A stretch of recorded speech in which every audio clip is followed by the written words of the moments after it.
Kareba Kareba, saatnya Anda menyimak berita daerah bersama saya Agnes Gresianape. Sejumlah berita menarik telah kami siapkan untuk Anda, dan berikut 3 berita utama hari ini. Polda Sulawesi Tengah memusnahkan 60 kg sabu-sabu di penghujung tahun 2025.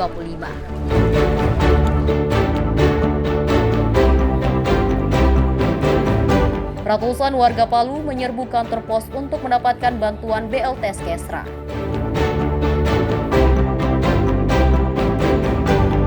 Cuaca buruk di perairan Donggala mengakibatnya turunnya hasil tangkapan nelayan.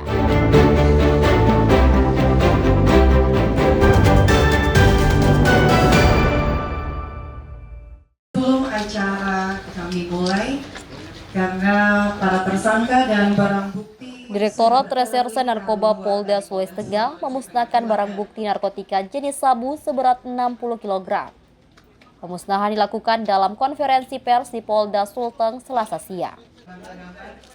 Sabu-sabu yang dimusnahkan merupakan hasil pengungkapan kasus peredaran narkoba 13 November 2025 lalu. Dalam kasus tersebut, polisi menetapkan 3 orang tersangka. Pengungkapan narkotika dengan barang bukti sebesar ini merupakan salah satu yang terbesar di Sulawesi Tengah. Keberhasilan ini dinilai mampu menyelamatkan ratusan jiwa dari ancaman penyalahgunaan narkoba. Pemusnahan barang bukti dilakukan sesuai prosedur, sebagai bagian dari proses penegakan hukum, sekaligus penegasan komitmen Polda Sulteng dalam memberantas peredaran gelap narkotika. Dari hasil pengungkapan Direktorat Reserse Narkoba Polda Sulawesi Tengah pada tanggal 13 November 2025 yang lalu, sekitar pukul 14.00 WITA.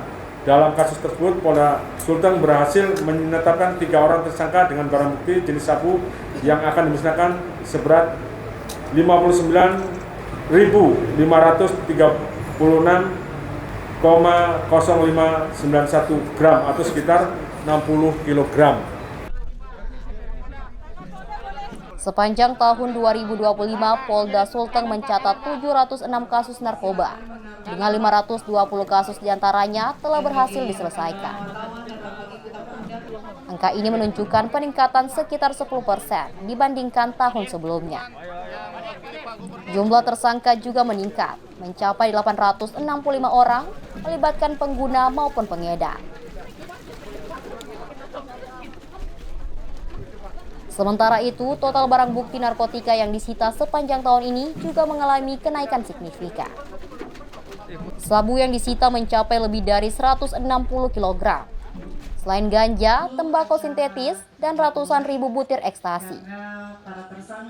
Polisi menegaskan upaya penindakan akan terus ditingkatkan sebagai bentuk komitmen memerangi peredaran dan penyalahgunaan narkoba di Sulawesi Tengah. Syahrul Cahya dan Syamsuddin Tobone melaporkan dari Palu. Setelah Bapak Ibu mengambil gambar, kami persilakan untuk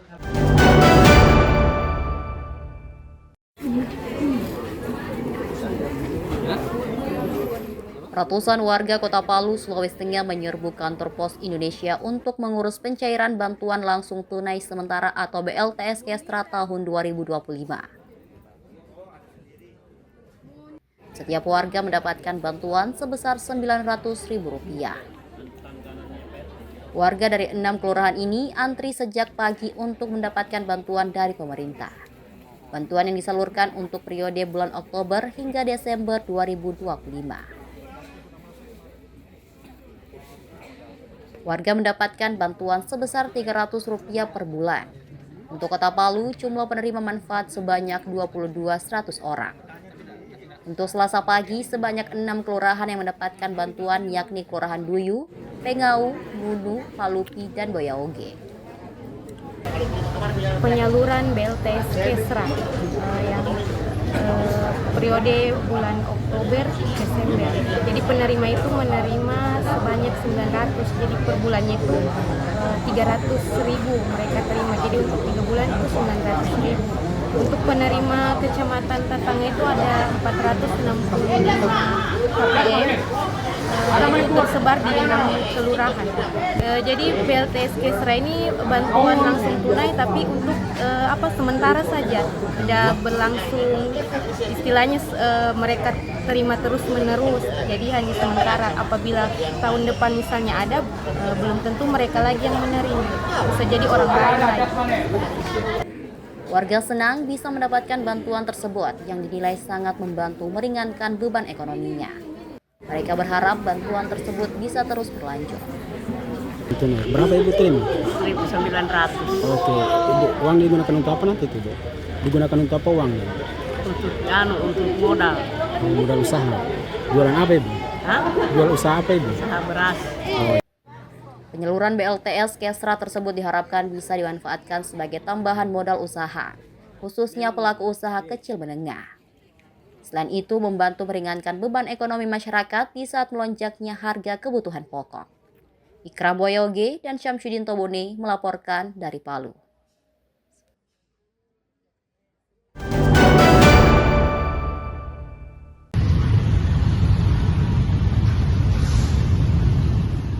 Menjelang puncak pergantian tahun 2025 ke 2026, penjualan kembang api dan petasan laris manis.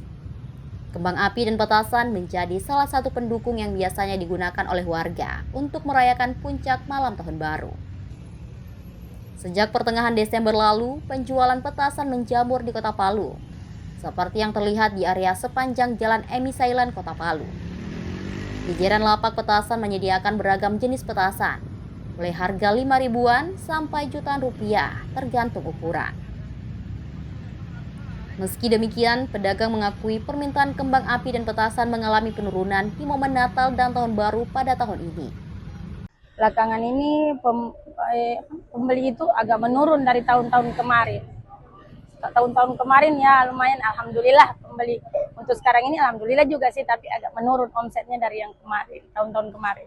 Kalau sebabnya mungkin himbauan dari pemerintah nggak boleh terlalu rame, jadi mungkin pembeli dari situ. Kita menghargai yang tetangga sebelah yang lagi kena bencana, gitu, kota sebelah yang kena bencana. Bagi warga, menyalakan kembang api dan petasan di momen tahun baru menjadi simbol ungkapan syukur dan bersenang-senang bersama keluarga, sekaligus refleksi diri untuk lebih baik lagi di tahun yang akan datang. Hanya luapan kegembiraan saja karena menyambut tahun baru kan. Ya, semoga tahun baru ini harapannya baik semua. Mungkin banyak hal yang harus kita pikirkan tuh untuk masa depan Indonesia supaya lebih baik lagi. Berkaca dari pengalaman tahun-tahun sebelumnya, pedagang musiman ini memprediksi lonjakan permintaan petasan dan kembang api akan terjadi pada malam tahun baru. Warga kerap membeli langsung di momen malam puncak sembari menyambut tahun 2026. Syahrul Cahya dan Syamsuddin Tobone melaporkan dari Palu. Lama di.